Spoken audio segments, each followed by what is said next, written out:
A boot comes down in the ash. Just one. And the print it leaves is fresh, past the eastern wall, through stone that still remembers the heat of 2 years ago. The wind moves a single piece of paper across the flagstones and brings it to rest beside the boot. A grain ledger, 2 years old. The ink still legible. The handwriting belongs to a woman everyone in the Southern Territories agreed was dead. The boot does not move. The man wearing it has gone very still. Closer now. The ruined corridor. The door at the end of it whose frame had buckled in the heat. Whose gap is 12 inches across. There is a handprint pressed into the warped wood, smaller than his, and on the stone beneath it, half buried in ash. A single strand of silver blonde hair. His hand begins to reach for it. She reached for him through the fire. He saw her hand. He turned away anyway. Wait 3 seconds. That was all it took. 3 seconds of pure cowardice, dressed up in a word he liked to call love, and it cost a king his queen, his kingdom. The last clean piece of whatever was left of his soul. Some men lose everything in a war. King Varric lost everything in a choice. And here is the cruel part. The part that would keep him awake for the rest of his life. He made that choice with his eyes open. He knew exactly what he was doing. This is the story of the woman who burned, and did not stay burned. The fire started in the eastern watchtower, at the 3rd bell of night. By the time the first guard screamed, it had already chewed through 2 floors of the barracks. It moved through the stone halls, like a living thing. Something hungry. Something that had been waiting years for this exact night to feed. Smoke poured through the corridors in long black tongues. Then the war drums came. 3 short beats, too long. The signal every wolf in Ironvale knew in their bones. It meant the palace was under assault. Not one breach. Many and every soul who heard those drums understood the same terrible thing. This was no accident. This was a siege. Varric stood in the war room when the drums began. A map of the Southern Territory spread flat beneath his hands. 3 of his generals beside him. And for 4 full heartbeats after the drums started, he did not move. His eyes stayed on the map. His jaw worked slow. Like he was chewing something bitter. Then he straightened. And the man who looked up was not the man who had been studying trade routes 30 seconds before. He was something older. Something with teeth, positions. General Boren was already moving, a broad-shouldered wolf, with a scar splitting his left eyebrow. Eastern walls breached, attackers in black. No crests. Count, 40 inside the outer ring. At least, Varric pulled the iron sword from the rack on the wall. One smooth motion. The hilt worn from years of his grip. The leather darkened and shaped to the exact curve of his palm. He did not have to think about how to hold it. The sword was an extension of his body, the same way lying to himself had become an extension of his mind. Wake every warrior in the 2nd barracks. Seal the armory first. Cut them off at the inner gate. A pause. Where is the la? And there it was. A flicker. Boren's eyes shifted it. Half a second, most men would have missed it. Varric caught it. Throne hall, sire. Evening inventory. Last confirmed position. Varric nodded once. He told himself the twist in his chest was tactical. The Luna was a political figure. Her death in an assault would complicate things with the Eastern Territories. The ones who still respected the old bloodlines. That was the reason his chest was tight. That was a reasonable explanation. He walked out of the war room. He turned left. The throne hall was to the right. His feet took him left without a single moment of conscious thought. Because left led to the private wing. Left led to Celine's chambers. And that was the direction his body had learned to move when the world went wrong. 3 years of sneaking through his own palace in the dark hours. 3 years of teletamsaniamsmafen was temporary, political, manageable, that it had nothing to do with the woman waiting in the royal chambers. The one with the quiet voice, the eyes that saw too much, the habit of setting a cup of warm tea on his desk without being asked. Every single time she sensed he was troubled, he told himself a great many things. He had gotten very good at it. The private wing was already filling with smoke pushed through the door. Selin stood in the center of the room, a dark traveling cloak around her shoulders, a leather satchel already over one arm, her silver blonde hair loose and wild around her face. She was afraid. He could smell it on her. But underneath the fear was something else. Something that did not quite line up. She had already packed. Varric. She crossed the room and gripped his arm with both hands. Thank the old blood you came. I heard the drums. I didn't know if. You're already packed. Her hands tightened. I'm a survivor. I prepare. He should have held on to that. He should have pressed at the loose thread and pulled until the whole thing came apart in his hands. A satchel packed before the first scream. A cloak already on, the exact readiness of someone who had known, but her eyes were wide.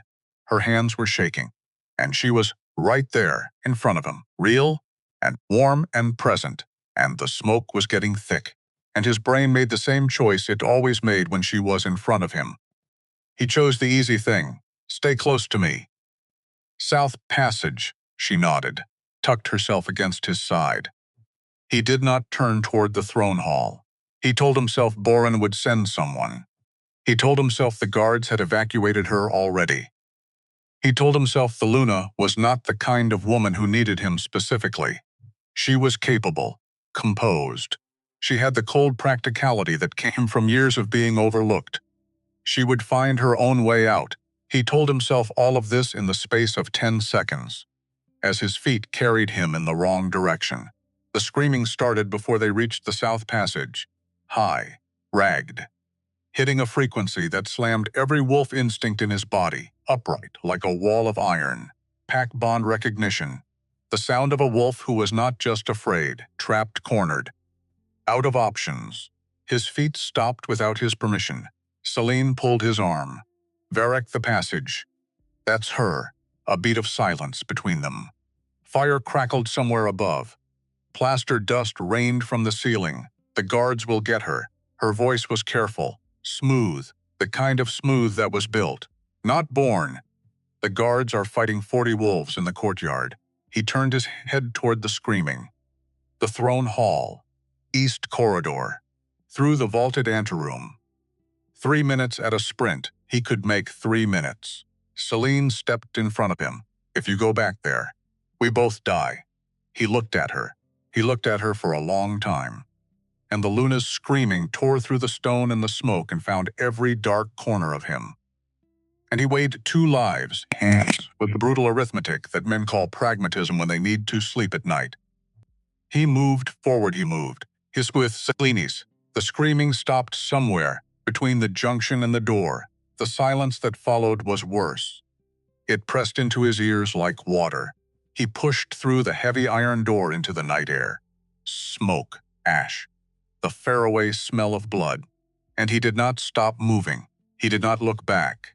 He told himself the silence meant the guards had reached her.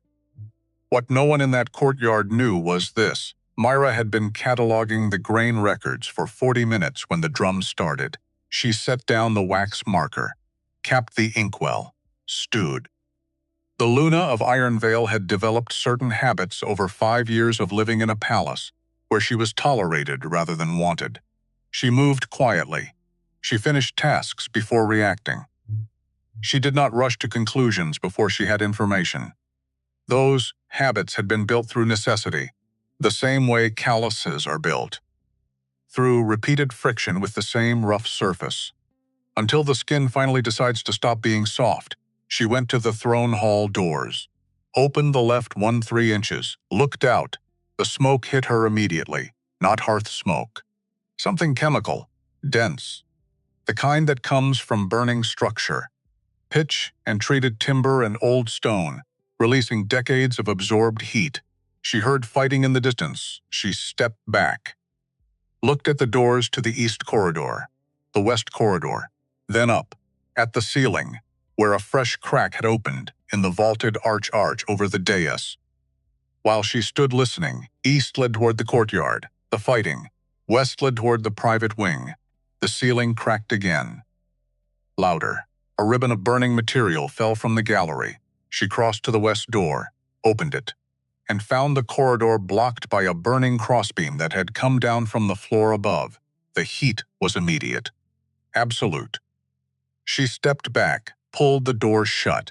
She stood in the throne hall with her back to the wall, and made a full assessment, the way she had always made assessments, without panic, without wasted motion, with the particular economy of thought that comes from years of solving problems no one else thought were worth solving. East Corridor.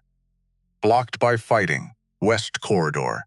Blocked by fire. The ceiling was coming down. She picked up the records box, moved it to the far corner, tucked it into the curve, where a stone support column made a protected angle. She did not know why she did it. There was no rational reason to save grain records in a collapsing building. Maybe it was habit. Maybe it was the 200 families those records represented. Maybe she just needed something to do with her hands. And then she heard his voice in the corridor. Not the command voice, the other one. The low one, the private one. The voice he used when he thought no one was listening. She recognized it the way she recognized all his sounds. She had spent 5 years learning the vocabulary of his presence. Which footstep meant trouble, which silence meant anger, which set of his shoulders meant he was carrying something he did not know how to put down. She had learned all of it, without being invited to, without telling anyone. Because knowing the terrain of a person who did not particularly want you there was the difference between surviving and not. Varric. The sound tore out of her before she chose to release it. Footsteps in the corridor beyond the east door. Stopping, she moved to the door, hit it with her palm. Varric! The west corridor is blocked. The ceiling is. The first collapse hit. The gallery above the east wall came down in a single enormous impact.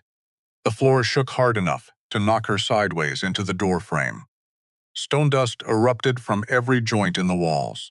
The chandelier swung on its chains, iron screaming against iron. She hit the floor on one knee, got her arm up over her face, breathed through her sleeve. When the shaking stopped, she got back to her feet. Varric, louder now. Desperate in a way she had not let herself be in years. The particular cracked open way that only happens when the body understands something the mind has not caught up to yet. She hit the door with her shoulder. It gave partially. The frame had warped. The corridor beyond was blocked, but not completely, and through the gap she could see dim orange light, heavy smoke. 2 shapes in the corridor beyond. She could see him, 10 feet away. His face through the smoke, clear enough to read. The split-second calculation, the moment the math happened behind his eyes, and the answer came out wrong. And he knew it was wrong, and he made the choice anyway. She put both hands against the door and shoved. Varric. He turned away. The shape beside him. Blonde hair, dark cloak, moving fast. And then both shapes were gone around the corner, the corridor empty. The smoke filling it in long rolling waves. The door would not open any further because the frame had buckled and the gap was telltale 12 inches at best. And the second collapse was already beginning in the ceiling above her. She stood at the door, hands braced against the warped frame, and she watched the empty corridor, and she understood with complete and total clarity exactly what had just happened. No rage, not then. Rage was a luxury. She turned from the door, looked at the hall, ran a final assessment, the far left corner, stone support column, oscillate foundation, the grain box, making a low barrier. The angle would deflect some debris if the collapse came from the primary arch. She crossed the hall at a run, got down behind the column, pressed herself into the corner with her arms over her head. She had time for one full thought before the ceiling came down. It was not about him. It was not about rage or grief or the devastating arithmetic of being left. It was clear and cold. And it settled into her like an anchor finding bedrock. If I live through this, she thought, I will never beg for anything again. The second collapse hit. The throne hall died in the 4th hour of the assault. By dawn, when the last attackers were dead or driven into the forest, The surviving warriors began pulling through the debris. They found 3 dead guards near the entrance. They found the royal standard half-burned and curled in on itself. They found a wooden box the Luna had been cataloging. The quarterly grain records for the southern villages, lying open near the far wall. The documents inside somehow mostly intact. They did not find the Luna. The assumption was immediate. The hall had been an inferno. The ceiling had collapsed twice. No wolf without combat. Training and knowledge of the hall's structure would have survived the first fall, let alone the second. And the Luna was known as many things. Survivalist was not one of them. She was known as quiet, known as careful. The Luna, who organized the winter relief shipments herself, who remembered the names of every child in the lower village, who could silence a room not with authority, but with a particular stillness. The stillness of a person who had learned very young to take up as little space as possible. None of those qualities would save you from 4 feet of stone. By mid-morning, Thornton brought the news to the courtyard, where the king stood watching the recovery teams. Nobody recovered. Given the state of the hall, a pause. She's gone. Varric said nothing for a moment. Say it properly. His voice was flat, controlled. The way things are controlled when they are being held down by main force. Boren took a breath. Luna, Myra is presumed dead in the collapse of the throne hall. Varric turned away from the rubble. Begin preparation for an official announcement. I want the territory lords notified before the news reaches the common quarter. He walked back toward the surviving wing. Celisin was waiting at the corridor entrance. She had changed into clean clothes, pinned her hair, composed her face into something that approximated grief. The right amount of sorrow. The right degree of restraint, calibrated perfectly for public viewing. She reached for his hand when he passed. He let her take it, and he kept walking. The dark was total, and it had weight. Myra became aware of it slowly, in stages. The way you come back after a violent shock, first the pressure, then the separation of that pressure into distinct sources, then the slow, painful inventory of each injury against one question: could she move? Left arm, pinned, not broken. The stone across her forearm was heavy, but it had wedged against the column instead of crushing. She could feel her fingers. She focused on that. Fingers meant the bone was whole, right side. 3 cracked ribs, at minimum. Breathing was possible, expensive. Each full breath cost something she was not sure she had. Head, cut above the left ear. The blood had dried, which meant she had been out long enough for blood to dry, which meant time had passed, which meant the assault was over. Which meant no one was looking for survivors in the throne hall, because no one expected survivors in the throne hall. The air was hot and dry and thick with dust. She breathed shallow. She worked the trapped arm free over what felt like hours, but was probably 20 minutes. And when both arms were hers again, she began the slow, brutal work of moving stone. She did not think about him. She thought about load distribution. She thought about the corner she had chosen. The column was still vertical, still bearing weight, which meant the debris above had formed a profile vault, not a solid fill. She thought about inches. She thought about the fact that somewhere above her was air, and she would either reach it or she would not. She worked. Her nails broke on the stone. Her ribs screamed every time she shifted a large fragment. Twice she pressed her forehead to the cold floor and breathed through the pain until it flattened into something she could carry. And then she started again. She did not call for help. There was no point. She had learned that lesson. Efficiently, completely. In the last thing she had seen before the ceiling fell, the air changed before she broke through. A subtle shift in the drift of the dust, a degree of cooling that made no sense unless there was circulation above. She altered the angle of her work. Found the gap 40 minutes later, a fist-sized opening between 2 fragments. Gray pre-dawn light slanting through. She worked it larger. She was halfway through when the hand came. Not from above, from the side. through a separate gap she had not found. From outside the rubble field entirely, a hand that came through the dark with absolute certainty, as if whoever owned it had known exactly where she was before they reached. The hand was large, the grip immediate. It caught her wrist, not her sleeve, not her forearm, her wrist. With the precision of someone locating a pulse point, she went completely still. "Don't fight it." The voice was low, rough-hewn, not an Ironvale accent, something from further north, where the winters last 10 months and the language has been carved down to its bones by people who could not afford unnecessary words. "I need to see your face before I trust you." Her voice came out steadier than she expected. A pause. Then the debris shifted from the outside. Large fragments moved with a force that should have taken a team of men. Moved by one pair of hands, and the gap widened, and the gray dawn came in. And the man on the other side resolved into view. He was enormous. Not the thick-necked mass of a palace warrior bred to intimidate. Something leaner, more permanent. The kind of presence that comes from decades of actual use rather than performance. Black cloak, dark hair. Jaw set hard as the stone between them. Eyes a strange pale gray-green in the dawn. The color of ice over deep water. No crest, no livery, no marks. His face told her nothing, except that he had survived significant violence in his life, and been neither destroyed nor softened by it. "Who are you?" He did not answer right away. He looked at her the way a man looks at a problem he has already solved. Past the question of whether. Into the logistics of how. Can you pull yourself through with one arm? "I asked you a question, and I'll answer it when you're not bleeding into a collapsed ceiling."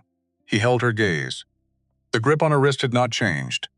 Same pressure, same certainty. "Can you pull through? Or do I widen the gap?" She evaluated him for 3 seconds. "I can pull through." She did. It cost her more than she let him see. And when she cleared the rubble and came out into the cold, ash-gray morning, her legs gave way, and she went down hard on one knee in the debris. She put a hand to the ground, held herself up, breathed, and did not let herself fold any further. Because she had made a decision in the dark under that ceiling, and she intended to keep it. The man crouched in front of her, not touching, just level with her, reading her the way someone reads terrain. 3 broken ribs. Maybe 4, the arms bruised to the bone. Intact, it was not a question. He was reading it from her posture and her breathing. The way a tracker reads ground. "Who are you?" Not desperation now, something else. A need for accurate information before she made her next decision. He looked at her a moment, drawl. "They call me the Dark Alpha in the territories north of the line. I assume that means nothing to you." It meant something. The name had come through Ironvale's intelligence networks twice in the last 3 years. Both times attached to reports the generals had dismissed as exaggerated. A wolf who ruled the northern Forbidden Lands, who had never once bent knee to any ruling alpha, who was said to move through fire and violence the same way other men move through markets, without difficulty, without leaving traces. She had read those reports herself. While cataloging the filing system the generals could not be bothered to organize, and she remembered thinking, as she read their dismissals, that the most dangerous trait in an enemy is the one you convince yourself isn't real. "You came here for a reason." "Yes, tell me the reason." He held her gaze. The dawn was breaking now.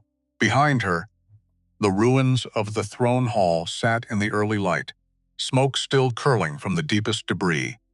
The collapsed walls showing their insides to the sky, like something cracked open and hollowed. "I came to Ironvale to deliver a warning to your king. Word reached the north 3 weeks ago. A specific attack was planned for this night. I arrived 6 hours before it started, a beat. I was denied entrance at the gate."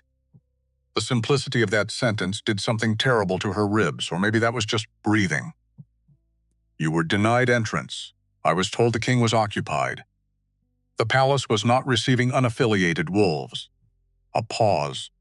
"By the time I convinced the outer gate to send a message up, The drums had already started. She absorbed that. She held it flat in her hands and her mind and looked at it from every angle, and let herself understand the full shape of it. The warning had come. The door had been closed. You pulled me out of the rubble. Yes. Why? He considered the question with the seriousness it deserved, which was the first thing anyone had given her in 5 years that she had not had to earn or negotiate or apologize for needing, because you were alive. And you survived something that should have killed you twice over.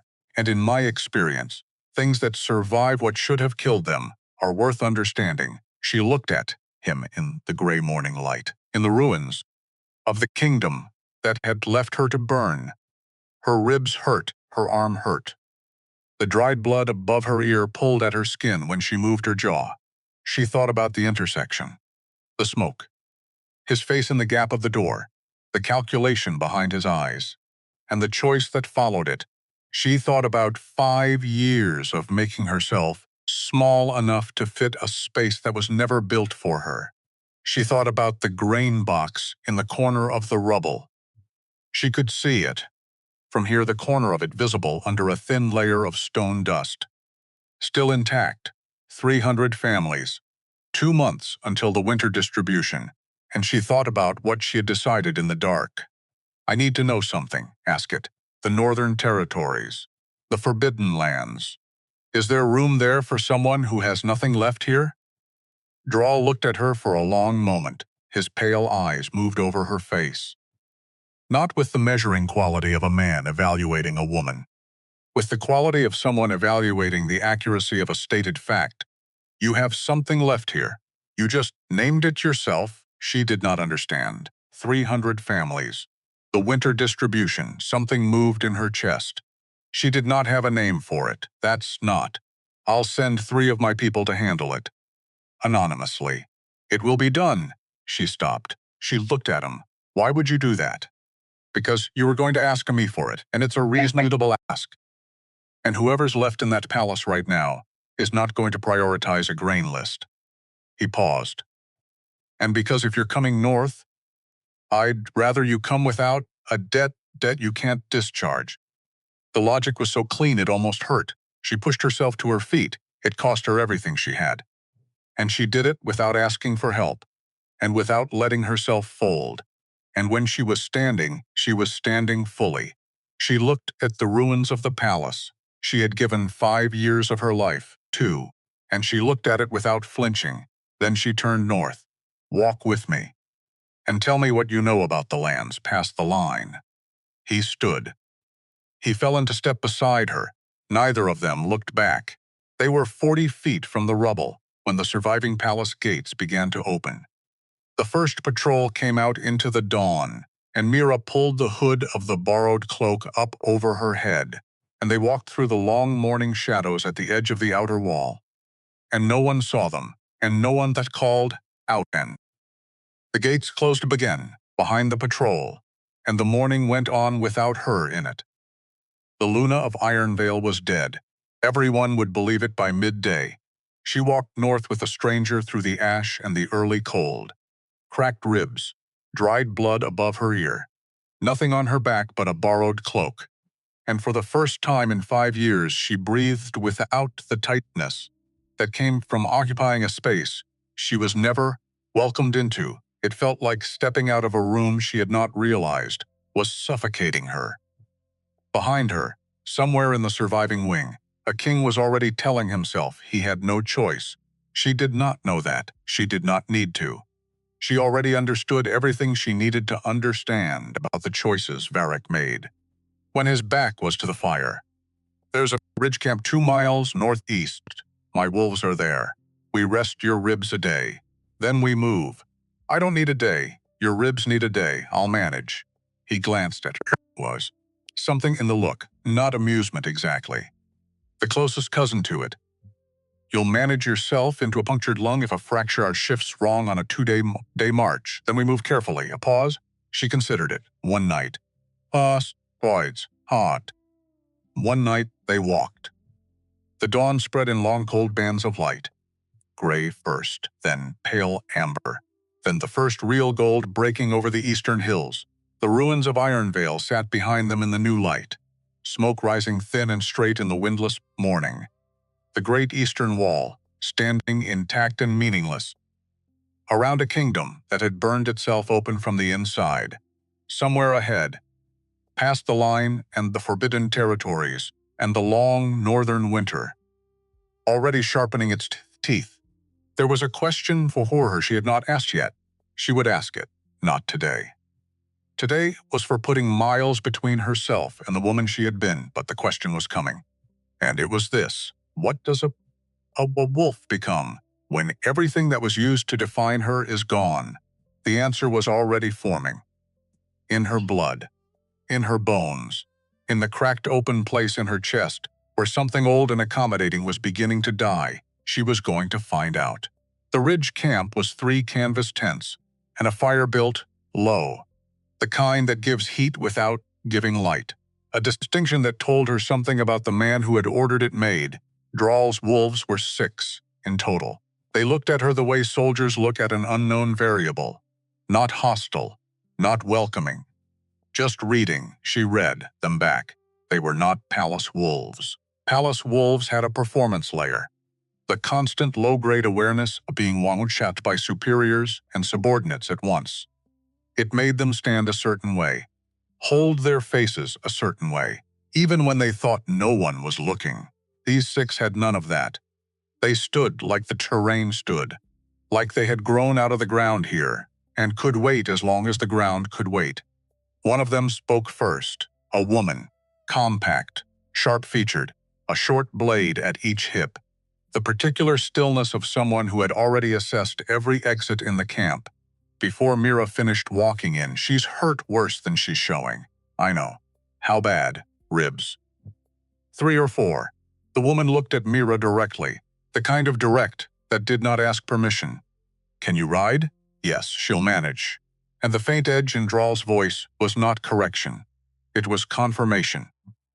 The woman heard the difference. She nodded once and moved back toward the supply line without utter another word. Myra filed it away, the way he had said it. Not defending her, not performing reassurance, just stating what he had assessed as fact, and moving forward. She had never once in 5 years heard someone state a fact about her capability without either softening it to condescension or hardening it to dismissal.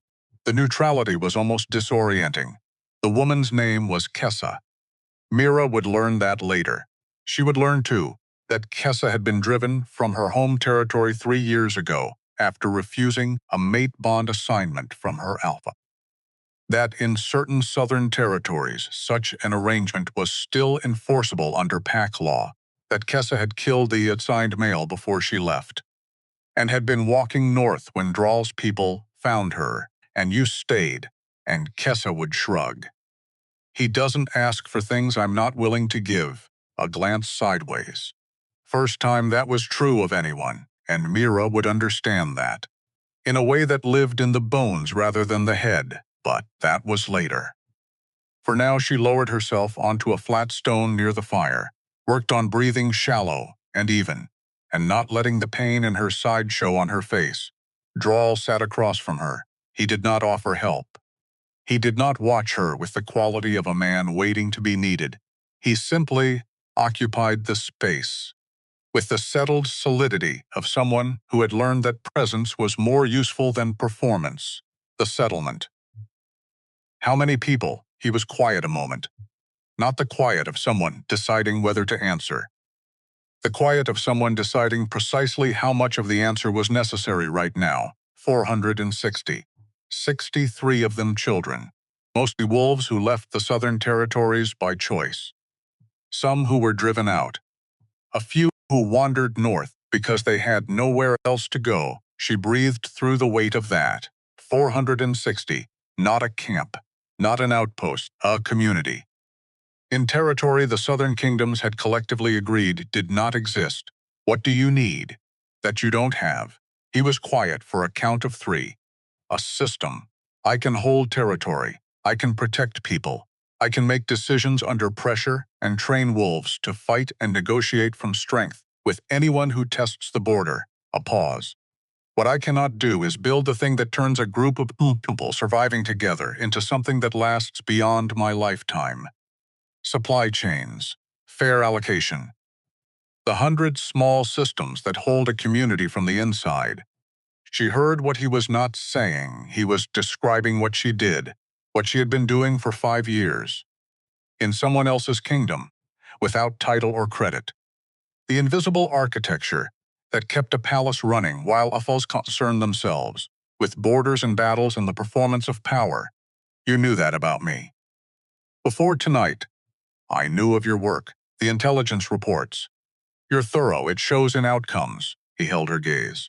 A kingdom doesn't run on muscle. It never has.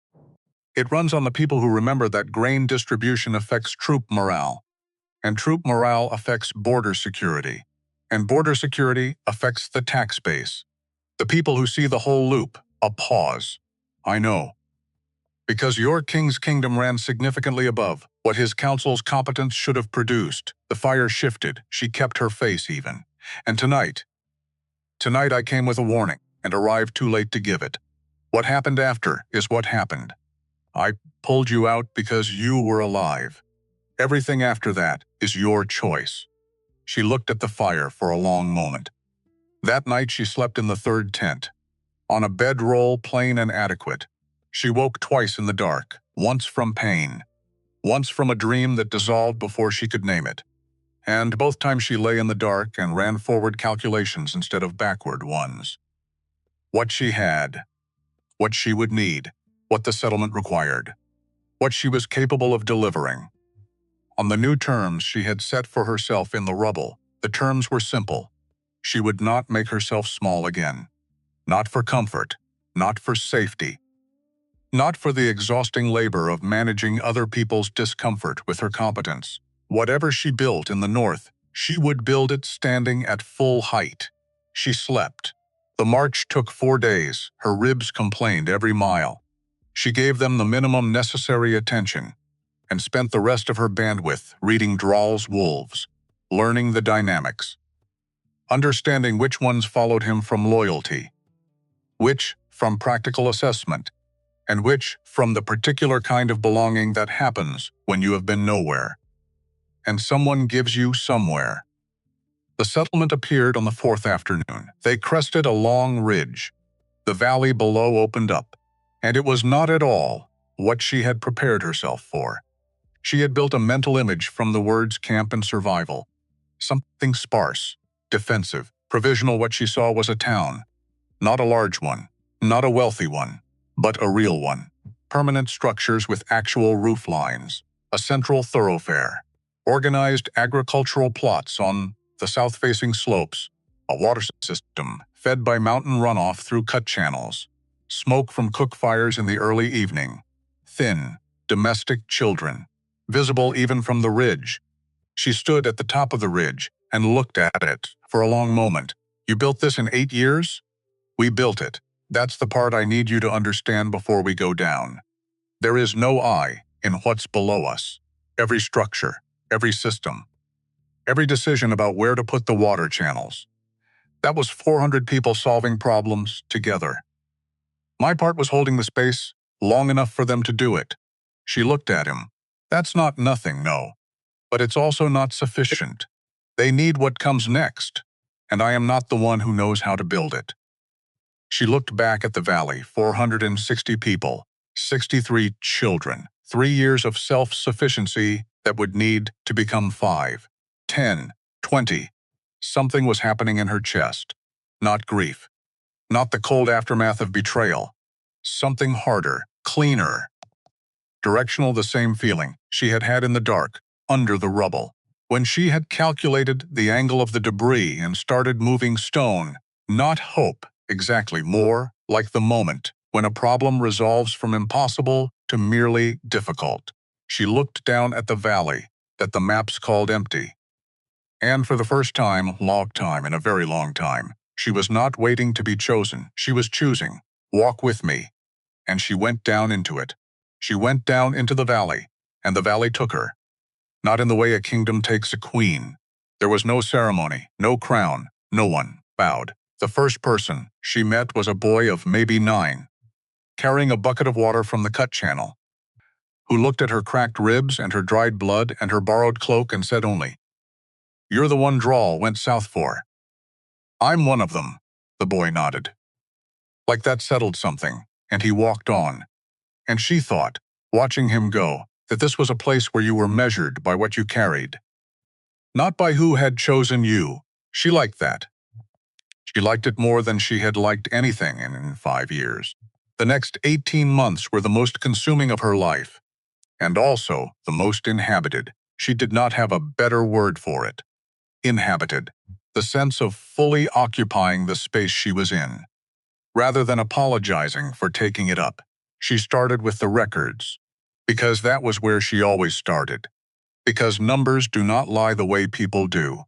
Because a kingdom's truth lives in its grain stores, its water rights, and the quiet arithmetic of who eats and who does not.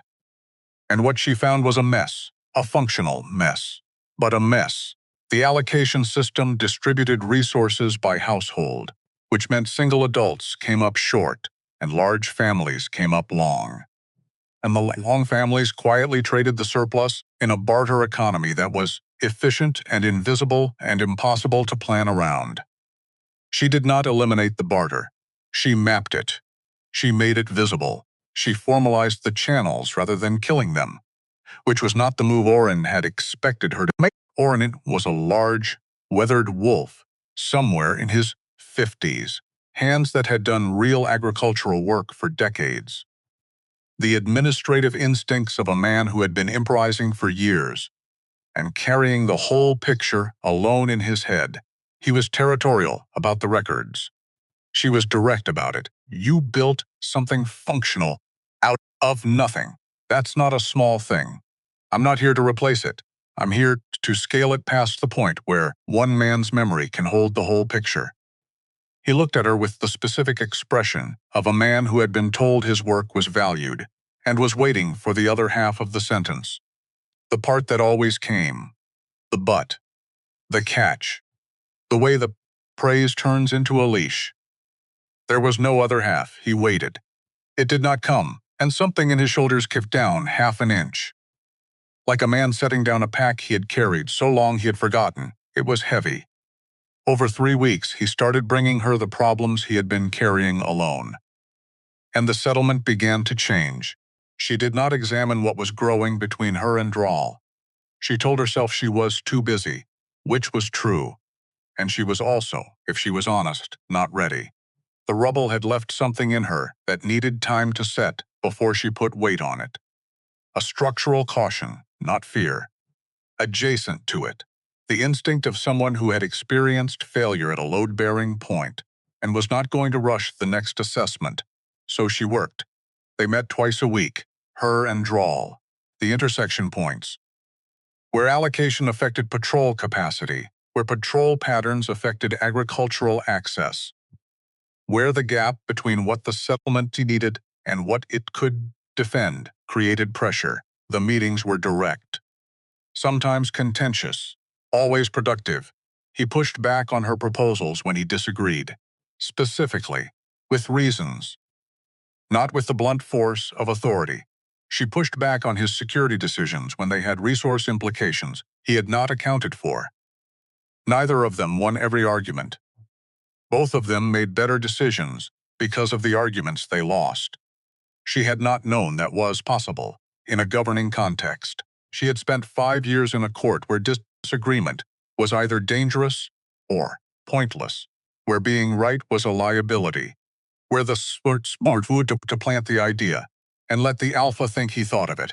Here, she just said the thing, and he heard it, and sometimes he said no, and the no meant no. No, because I'm in charge. No, because here is the flaw in your reasoning.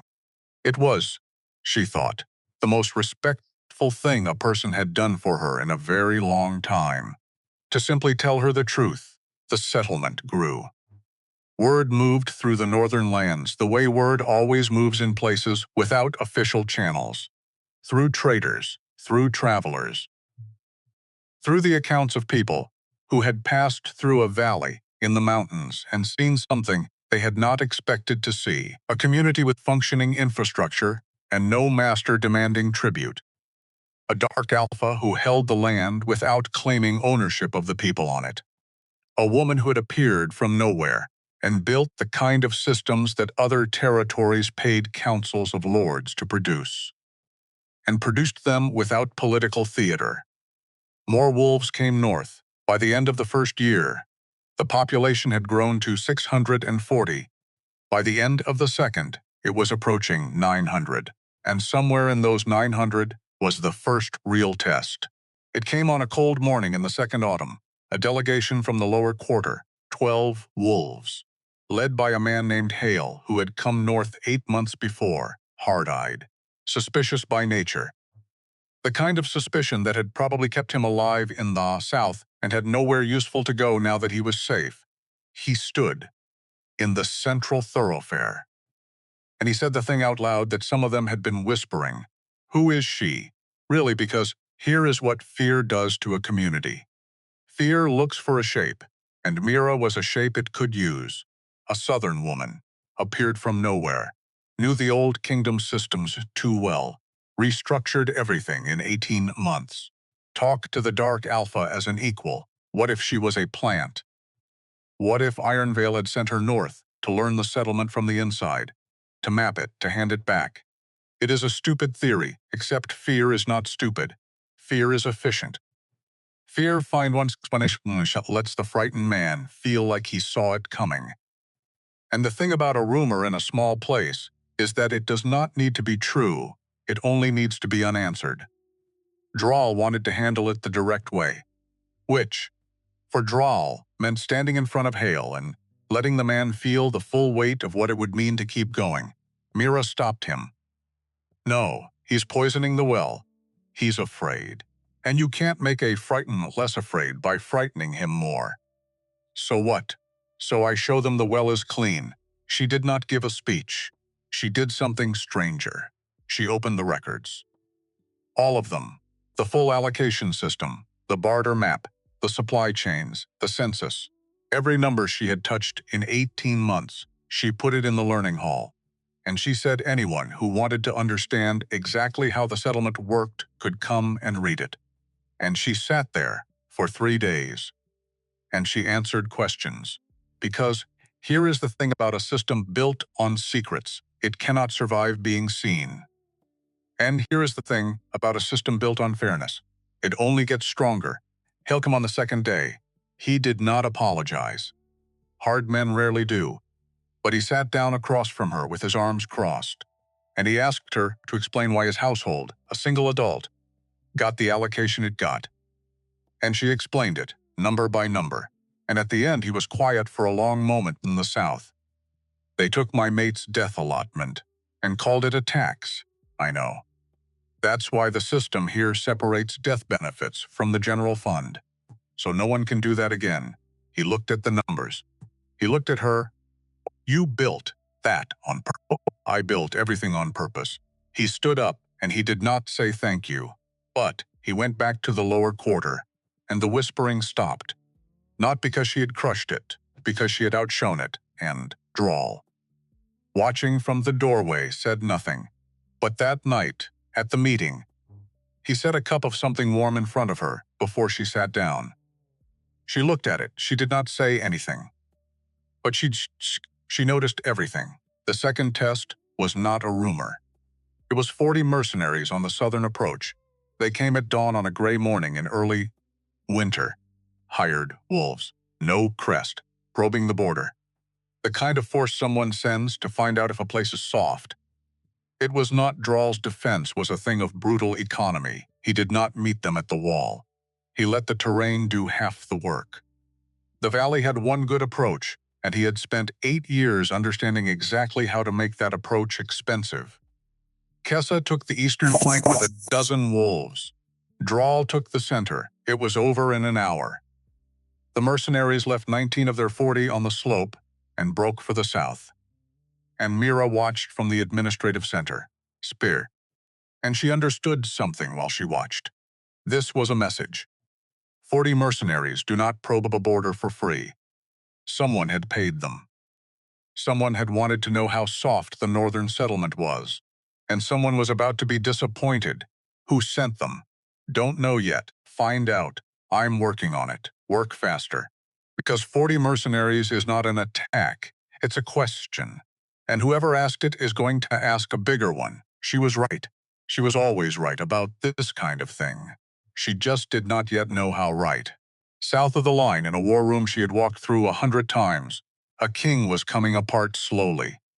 Varric was always in the war room now, in the particular way of a man who needed the geometry of strategy to hold himself together. Maps, supply lines, border disputes, problems with edges, problems that responded to direct force. Because the other kind of problem, the kind with no edges, the kind that lived under his sternum like water pressure behind a cracking dam, that kind did not respond to anything. He saw it every time he closed his eyes. The intersection, the smoke, the sound of her screaming his name, and then his feet carrying him away, and the silence that followed.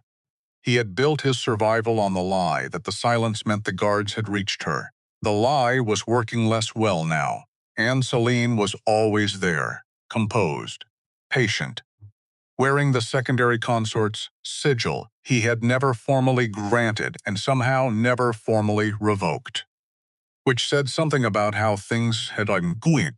She managed him. He knew it. He let it happen.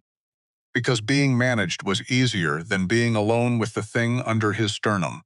The report reached Boren's desk on a Tuesday, and sat there unopened for 3 days. When Boren finally opened it, he read it twice.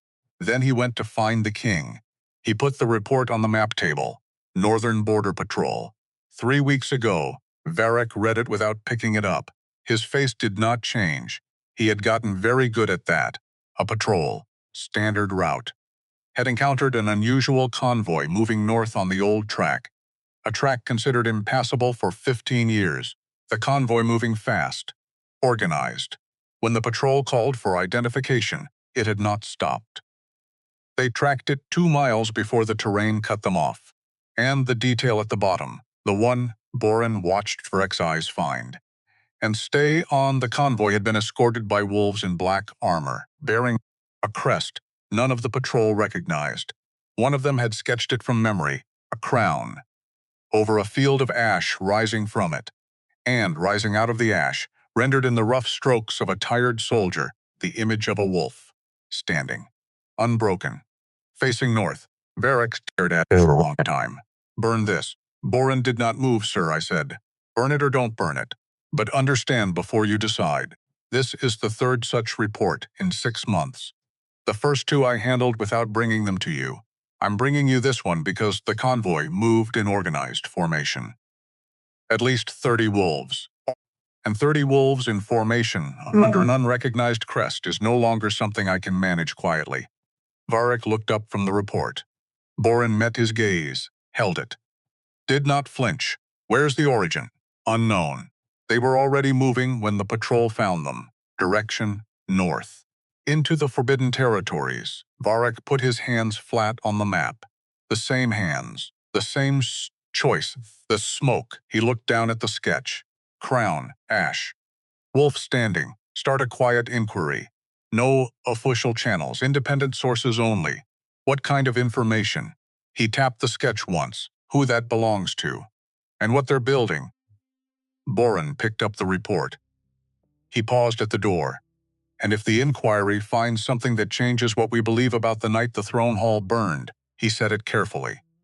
What then? Varric did not answer. Boren left, and the king stood alone in the war room with the cold morning light coming through the high windows. Something was shaking, crown. Ash. Wolf standing, reaching through the fire. He pressed his knuckles into the table until the bones ached. The lie had just developed a crack. Here is what Varric did not know. The first 2 reports had not been handled by Boren alone. Celine had seen them too, because Celine saw everything that moved through that court. She had spent 6 years learning to work through other people, to leave no fingerprints on outcomes she engineered, and a border report was kind of the thing a patient woman intercepts on its way up chain. She had read the first report 8 months ago, and she had known, not suspected. Known because Celine had been the one who opened the eastern gate that night. Celine had been the one who let the attackers in. Celine had packed her satchel before the first scream because Celine had known the exact hour the fire would start. The whole thing had been hers. The siege was cover. The fire was the weapon, and the target had never been the kingdom. The target had been the Luna, the quiet woman who saw too much, who organized records too well, who had, 3 weeks before the fire, found an accounting discrepancy in the royal treasury and asked one quiet question too many. Celine had been bleeding that treasury for years, funding things, building things, cultivating relationships in territories Varric did not know she had ever visited, and the Luna had nearly seen it, so the Luna had to burn, and she had. Or so Celine believed, for 2 years. Until a border patrol sketched a crown rising out of ash, and Celine looked at that sketch and recognized, in the rough strokes of a tired soldier, the unmistakable signature of a problem she thought she had already solved. The dead do not build empires, which meant the Luna was not dead, which meant the one person alive, who might be able to prove what Celine had done that night, was now sitting throne of her own, 900 wolves at her back. Celine did not panic. Panic was for amateurs. She began, very quietly, to make arrangements. Back in the north, Myra felt the air change. She could not have said how, but she had spent her whole life reading the weather of other people's intentions, and the weather had shifted. The mercenary probe, the convoy sighting. She knew the border patrols had reported the fact that no second probe had come, which was, in its way, more alarming than a second probe would have been, because it meant whoever was testing them had gotten the information they wanted, and had stopped testing, and moved on to planning. They know we're here.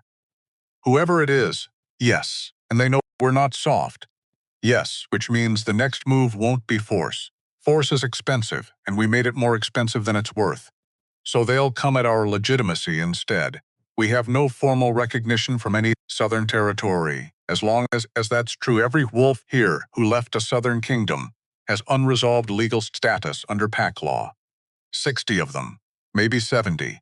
People who left under coercion, whose former territories could try to claim them back. The room was quiet. If someone files reclamation claims on our people, we're defending on multiple fronts, with informal status, and no standing to push back. Kessa, by the door. How long would that take to do? A week, maybe less. For someone with the right connections in the Southern councils, she looked at the spring projections in her hand.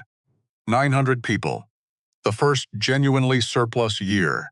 Enough food not just for the settlement but for trade, for reserve, for the kind of buffer that turns a community from vulnerable to stable. She had known this was coming. You do not build something this large in territory the kingdoms called empty, without eventually catching their attention. The question had never been whether, only when, and the when. She understood now, was very close. The convoy sighting generated exactly the inquiry she had predicted. A scout came back from the southern ridge, with word that a border patrol had made a second pass on the old track. Slow this time, deliberate, not patrolling, surveying, description, standard patrol. 4 wolves. One had a tracking specialist's kit, so the inquiry had teeth now. He'll send someone north. Not immediately. He'll want information first. But eventually he'll send someone. And when that someone reports back, the question becomes whether what's been built here looks like a threat or an opportunity. What's your read? She was quite a moment. Varric thinks in terms of what he can absorb. The name moved through the room with the weight of something that had not been said out loud for a long time. Kessa's expression did not change. Oren looked at the window. He'll try to claim it. He won't get the access. Flat. Final, not through force. Which means negotiation. Which means he sends someone with terms. And that someone, if they're smart, will have specific instructions about what to offer the woman who built it. The room went very quiet. You think he knows you're alive. Not yet. But the convoy sighting will generate a description. And then, she stopped. She thought about the intersections, the smoke. His face through the gap in the warped door. She thought about the woman who had stood at that door and understood completely what was happening, and turned around anyway, and decided to survive. That woman was gone. The woman standing in this room with spring projections in her hand and 900 lives as her working material. She was built from the same bones, but she was not the same architecture. He would find out she was alive, and when he did, he would come, not out of love, or not only out of love, because whatever Farakak felt for her had always been real enough to wound her with. Just never quite real enough to matter when it counted. He would come because 900 wolves in functional territory was exactly the kind of source a weakened kingdom needed. She picked up the projections, double the southern perimeter watches, not aggressive posture. Information gathering. I want to know, the moment a patrol makes a third pass on that track. She looked at Orin. Accelerate the trade certification with the 3 closest outer settlements. I want formal documentation of our exchange relationships before any outside party arrives to characterize what we're doing here. Orin was already moving. Kessa had that look. The one that meant she was recalibrating something. You're not running, no. You're not hiding either. We were never hiding. We were building.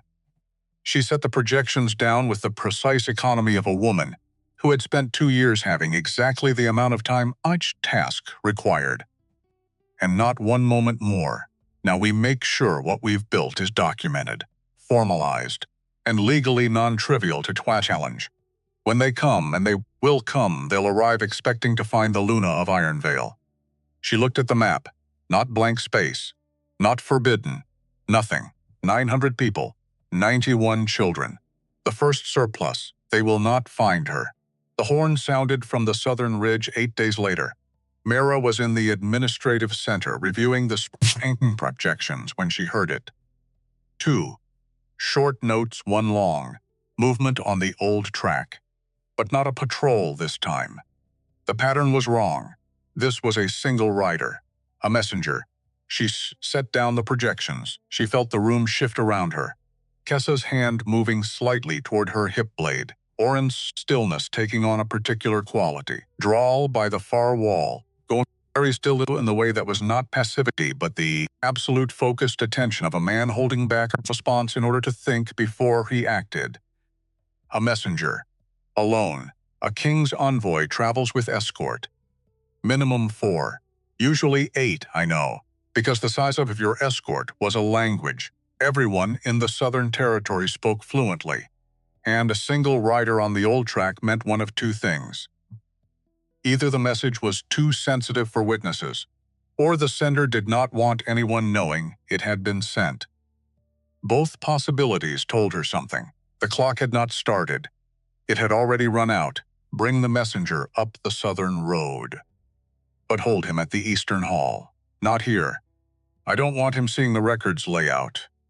Drawl was already moving toward the door. She took 3 breaths. She used them to close the projections, straighten the map on the wall to its exact position, and settle her face into the particular neutral she had spent 2 years perfecting.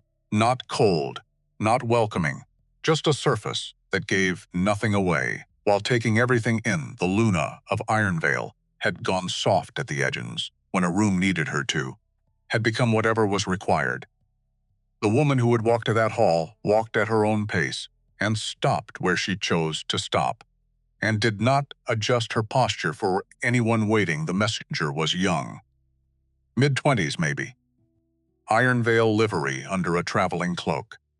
He kept the cloak on when she walked into the eastern hall, which meant either the cold had gotten to him on the trail, or he was uncertain enough about his reception that he wanted his options covered. His eyes did the thing she had been watching men's eyes do for 2 years now. The recalibration, the adjustment of prior assumptions.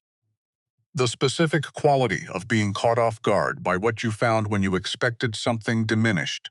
She let him recalibrate. She did not help him. You carry a message. From King Varric, he reached into his cloak, produced a sealed document, the Ironvale royal crest. Wolf's head, crown above, same as it had always been. She looked at it for a moment. Then she took it, broke the seal without ceremony. Read. The letter was 2 pages in Varric's handwriting. She recognized it immediately. The forward-leaning slant of a man who wrote fast and thought faster. The places where the ink pressed harder, under, words he was giving extra weight. She read it through, once without expression. Then she folded it. Wait here. She left the hall without looking back. She found Drawl in the corridor outside. He read her face. She had gotten better at controlling it. He had gotten better at reading it.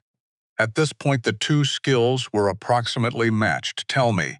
She handed him the letter. He read it. His jaw tightened once on the second page. When he finished, he folded it the same way she had, held it in one hand. Looked at her. He knows. He knows. The letter did not say it directly. Varric had never been a direct writer. He thought in implications, in the spaces around what was stated. And he expected the reader to do the work of assembly. But the contents made no sense as a message to an unknown northern leader, and complete sense as a message to a specific woman he had believed dead for 2 years. He was proposing an alliance. Northern territories recognized as sovereign. Trade access through the old corridor, Ironvale, military support against any southern challenges to the settlement's legitimacy, terms that were genuinely valuable. Terms that were also, she understood immediately, structured around what he knew she needed. Rather than what any anonymous northern leader would require, he knew her operational priorities. Of course he did. She had built them. He's not sending this through official channels. Which means his court doesn't know. Which means Celine doesn't know. He paused. Something moved behind his eyes. Not suspicion exactly. Something more careful. Or she does know. And the unofficial channel is the point. She took the letter back. Send the messenger back with a conditional response. We acknowledge receipt. We request a secondary contact at the northern border before any formal negotiation. 2 weeks, you're giving him a rope. To see if he hangs someone with it, I'm giving him 2 weeks to handle this himself. Or fail to. If someone else shows up at the border instead of his representative, we'll know. The channel was never as private as he believed. She was right about everything, except the timeline. It was not 2 weeks. It was 9 days. On the 9th day, Kessa came to the administrative center before dawn, southern perimeter. 3 wolves. Not Ironvale livery. Different crest entirely. Myra was already standing. How close? They stopped at the outer marker. Not advancing. Not leaving. They've been there. 4 hours. The night watch held position. 4 hours. They had wanted to be seen at dawn. She went to the southern perimeter. One of the 3 wolves was carrying a document case. Let them in. One. The one with the case. The other 2 wait outside. His name was Tomas. He was a council advocate from a southern territory. She had been watching, with the careful attention she gave any territory that traded in legal language. He laid the document case on the hall table, opened it, presented a territorial recognition agreement. She read it in 2 minutes. It was thorough. It was generous. It offered the settlement formal recognition, trading access, protection from any claims by other southern territories. It was also entirely on Asshel contingent, a specific condition outlined on the 3rd page. The settlement's formal affiliation with the Southern Alliance Network. This makes us an affiliate, an autonomous affiliate. I read the language. Autonomous affiliate means no direct governance claim, but full diplomatic obligation. If the alliance comes to war with another southern kingdom, our neutrality is compromised. Who told your council about this settlement? I'm not at liberty. Who told them I was alive? The room went very quiet. Thomas's composure held. But something shifted underneath it. I was told to say the source prefers to remain private. There it was. She nodded once. She closed the document case herself. The answer is no. Thomas departed. She looked at Draal. She's been watching us longer than we knew. Long enough to have a southern territory ready to move before Varek finished writing his letter. She let him send it. She may have encouraged it. Because a private outreach from the king to a potentially hostile northern territory is exactly the kind of action that looks like treason if someone chooses to frame it that way. He's in trouble. That's his problem. Except what she's building around him is also pointed at us. She's not trying to absorb the settlement. She's trying to compromise it before it becomes a legitimate alternative power base. She doesn't want what we've built. She wants to make sure no one else has it either. She turned to the window. 900 people. The morning fully established now. The sound of the learning hall carrying the voices of 91 children. I need a register of every settlement member with unresolved legal status. How many? Roughly 60. Maybe 70. She'll file the claims within days. We have one option. We formalize first. But not through any single territory. She stopped at the door. We call the summit. The silence in the room had a specific texture. The summit of alphas. Convened by tradition only in circumstances of genuine territorial dispute, or the establishment of new sovereignty. The last one had been called 11 years ago. Calling it now, under their circumstances, was not a requestas. It was a declaration. She watched Draal run the calculation she had already run. If we call the summit, we cannot stand in it as an informal settlement looking for recognition. We stand as an equal sovereign power. Or we hand them the narrative. Yes, that means title. For both of us. She held his gaze. She had spent 2 years building a community that functioned without claiming sovereignty over it, deliberately holding the structure loose. So it was genuinely collective, rather than another iteration of the same Alpha owns everything model that had driven most of their people out of the South. Taking formal title changed the nature of what she was. She thought about the Luna, who had organized grain records in a palace that did not want her. She thought about the woman who had crawled out of rubble in the dark with cracked ribs and no help coming. She thought about 900 people below this window. She thought about Ceylon, somewhere south of the line, timing the filing of claims that would pull 60 of those 900 back into a legal machinery designed to unmake them. The Luna would have waited to be given the title.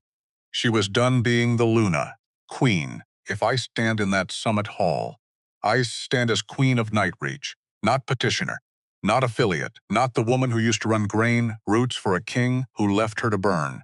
And if you stand beside me, you stand as what you've always been. Draal looked at her for a long time. Dark Alpha. I've held that title for 8 years. Then it's time it was recognized by the people who've been pretending you don't exist. Both of us. In that hall.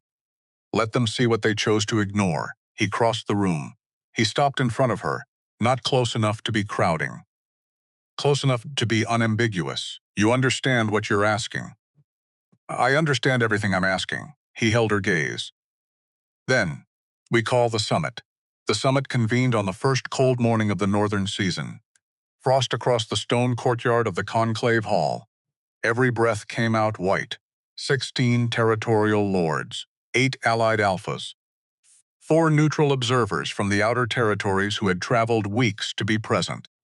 The conclave hall had been built 3 generations ago, for moments exactly like this, neutral ground, maintained by all major territories, belonging to none. The hall was full when the doors opened at the southern end. It went quiet the way spaces go quiet when something enters that rewrites the room's prior understanding of itself. Myra walked in first. The black armor had been crafted in the settlement, fitted to her frame. Treated iron, with shadow gray inlays at the shoulder and collar. No ornamentation except the single crown motif engraved above the breastplate. The crown of Nightreach sat on her head. It was real, not ceremonial gilt. worked iron and black stone, made to be worn by someone who intended to work in it rather than display it. She walked the length of the hall at a pace that said she had never been in a hurry in her life and never intended to start. Drawl walked half a step behind her left shoulder. He wore no crown. He needed none. Every alpha in that hall knew who he was, and every one of them had at some point made a political decision based on the assumption that he would never appear in a southern venue. That assumption was correcting itself. She reached the head of the table. She did not sit, she stood at the head and looked down its length. 16 lords, 8 allied alphas, 4 neutral observers, and she let the silence for exactly as long it needed table. Varric, as she looked at the far end of this there. She had known he would be, she had prepared for it. She had prepared. It did not fully cover the reality of looking at him for the first time in nearly 3 years across a room full of witnesses.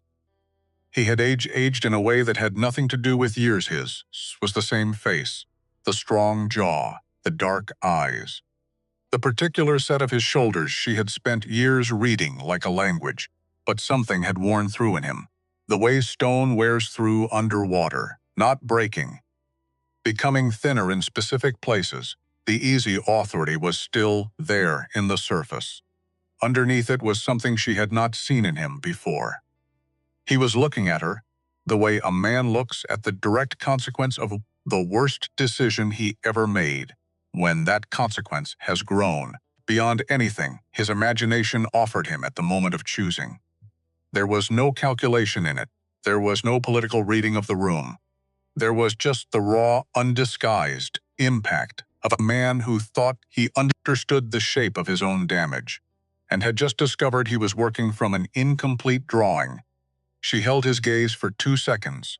Then she looked away. She pulled her chair back, sat, placed both hands flat on the table. Nightreach calls this summit to formally establish sovereign recognition. We present documentation of territorial boundaries, population census, infrastructure capacity, 3 years of economic self-sufficiency. We request standard sovereign status under the existing compact.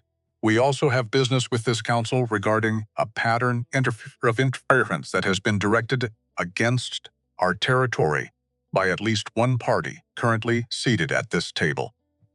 That last sentence moved through the room like a physical thing. Heads turned.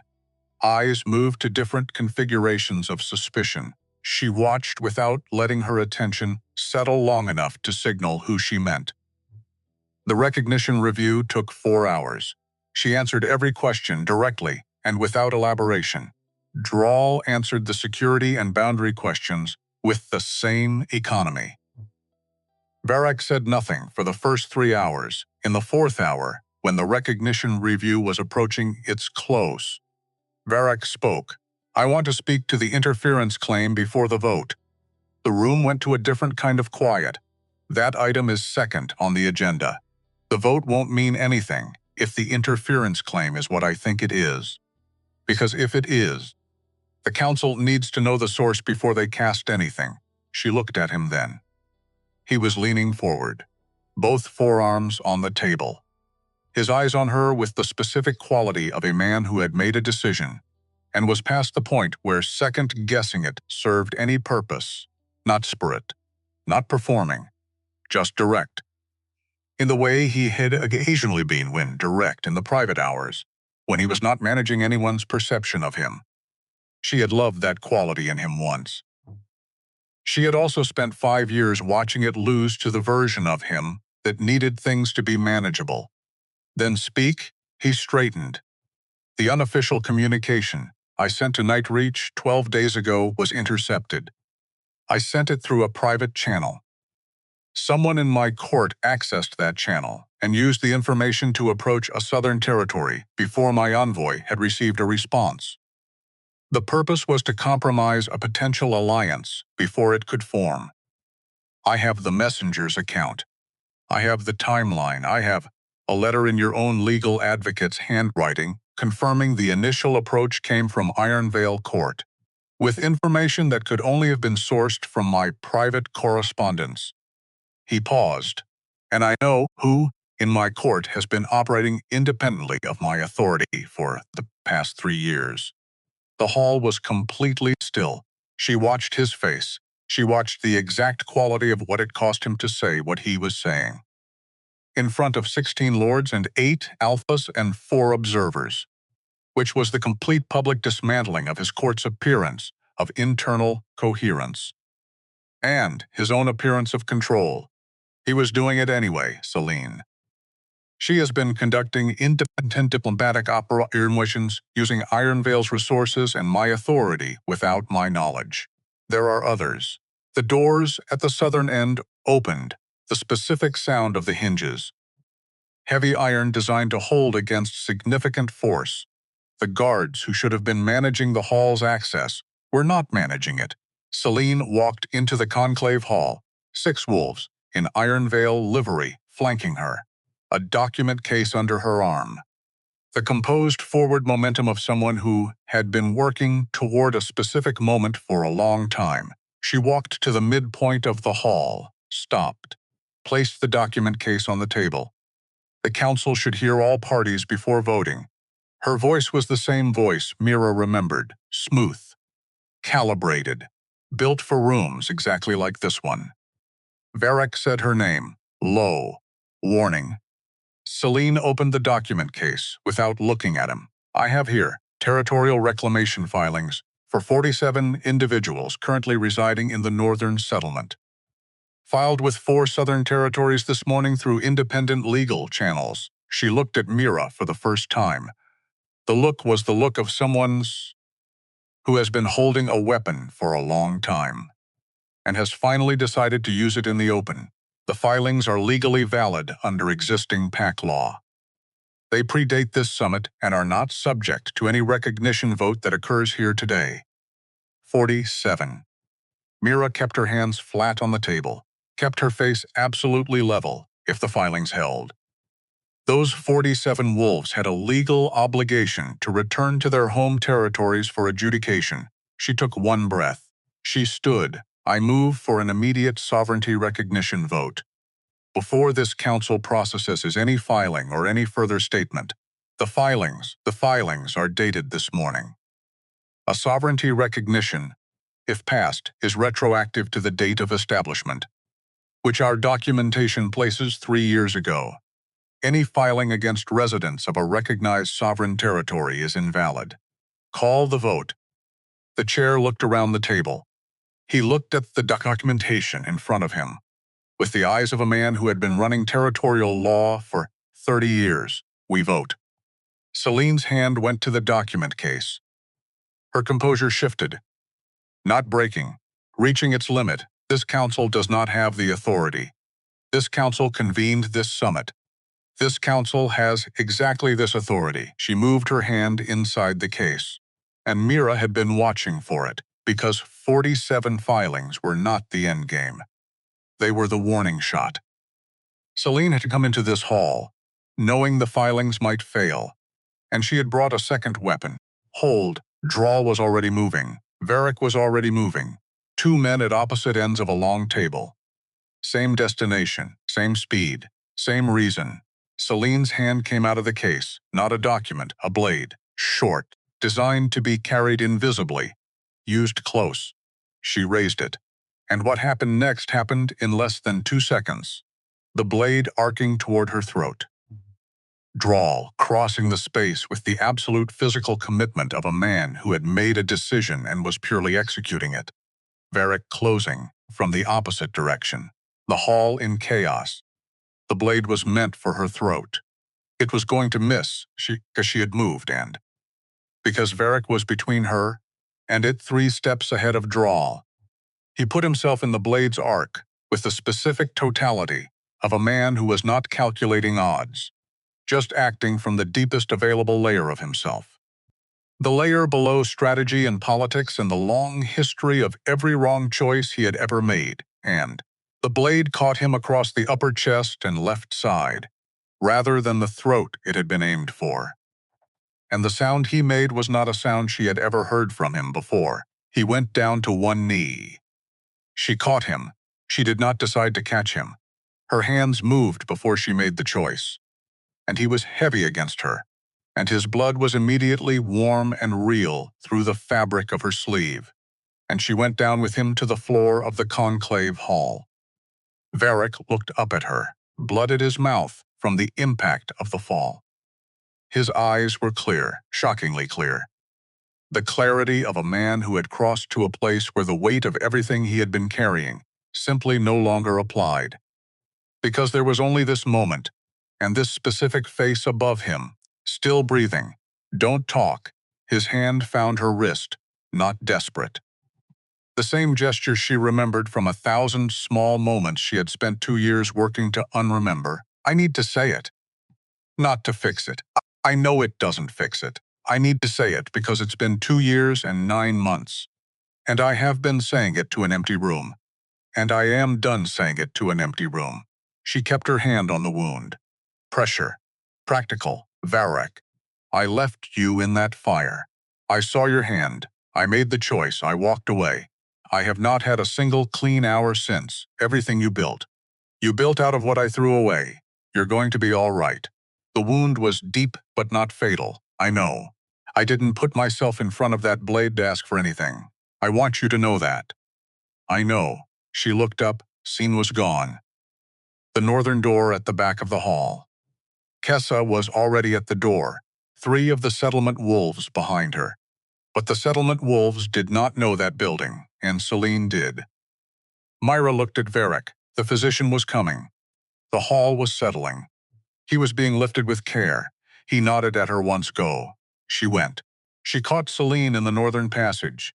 She came around the L bend of the passage and saw the gray rectangle of outside light ahead.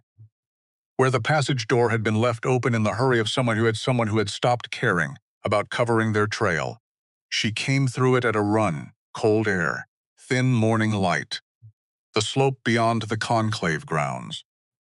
Celine was 40 yards ahead, moving through sparse trees at the top of the ridge, and she heard Myra come through the door, and she turned. They looked at each other across 40 yards of frost-pale ground. Celine did not run. That was the thing that told Myra everything she still needed to know. A person running was a person operating on fear. A person who turned and stood was a person who had made a decision. Myra walked toward her. When she was 10 yards out, she stopped, left hand. Celine brought her left hand out. It was holding the blade. You won the vote. And you tried to murder me in front of 24 witnesses. So I'd say only one of us is having a good morning. You filed 47 reclamation claims against people who left their home territories to build something better. People who had nothing to do with whatever is between you and me. That's not strategy. That's cruelty with paperwork attached. You want to talk about cruelty? I want to ask you one question. That night, the fire, was it yours? Celine was very still. I'm not in the habit of confessing to women holding swords. Then don't confess. Tell me one true thing. You owe me that much. A long moment. The Eastern Gate. Yes, there it was, 2 years and 9 months. Spoken out loud, by the only mouth that could speak it. Why? Because you asked one question too many about the royal treasury. Because you were quiet, and quiet people see things. And because no one was ever going to choose you. So I made sure there was nothing left to choose. Myra heard it. She let it land. And then she said the thing that surprised even her. You're not wrong about the choosing. I did spend 5 years waiting on a version of him that did not exist. I knew it, I just did not let myself know it. So in a strange way, you and I both built our lives around the same illusion. Yours had paperwork, mine had tea. But that does not make what you did right. It makes it easier. Those are not the same thing. Put down the blade, a long moment. Celine put the blade down. She set it on the ground at her feet. What happens now? You go back into that hall. You answer to the council for the assassination attempt, and the reclamation filings, and the gate, and the treasury, and the night the throne hall burned. I will not advocate for severity. I will not advocate for leniency. I will answer questions honestly, and then I will let the process do what the process is for. Because I spent 2 years building something I'm proud of, and the person I had to become to build it does not have space for the satisfaction of watching someone else suffer. She reached down and picked up Selen's blade from the ground. She held it by the flat. She offered it back. Not the handle, the flat. Selen took it. They walked back through the passage to the conclave hall together. Not speaking, the proceedings took the rest of the day. Selene was held by the council's authority pending formal review. The reclamation filings were voided formally in the official record. She watched it happen, and she felt the particular quiet of a thing completed, not triumphant, not hollow, just the factual sensation of a process reaching its conclusion after a very long arc. Varric was attended by the council's physician throughout. When the formal proceedings concluded, he caught her eye from across the room. She made a decision. She walked to him. She pulled a chair to a reasonable distance and sat. He looked at her for a moment. The settlement. What you built. I read the documentation during the review. I recognized the framework. You used the model from the Ironvale grain allocation brief you wrote in your second year. The original had several structural inefficiencies. Something moved across his face. Not a smile exactly, yeah. I never actually read the original brief. One of the stewards summarized it for me. He absorbed that in the flat way of information that arrived 3 years too late to change anything. Varric. You left me in the fire. You saw me reaching for you. You calculated. You made a choice. And then you spent 2 years telling yourself it was the only choice available. It was not the only choice. There was another choice. And you knew what it was, and it was harder. And you did not make it. He did not look away. Yes, I survived it. And I built something that took what you threw away and made it into something larger than either of us. I'm telling you this because you spent 2 years saying it to the walls, and you are owed the experience of saying it to the actual person. And I am owed the experience of hearing it acknowledged rather than managed. It was the worst thing I've ever done, worse than any military failure, because those had external causes. This one was just me, choosing wrong on purpose, in full knowledge. I have thought about your hand reaching through that door every single day. I'm not asking you to make it stop. I'm just telling you that whatever I am now is partly built from knowing I was capable of that. And living inside it, she looked at him for a long time. This was what honest pain looked like, when it had been carried for nearly 3 years. Without being put down, I don't forgive you because you deserve it. I forgive you because carrying the weight of what you did is costing me storage I need for other things.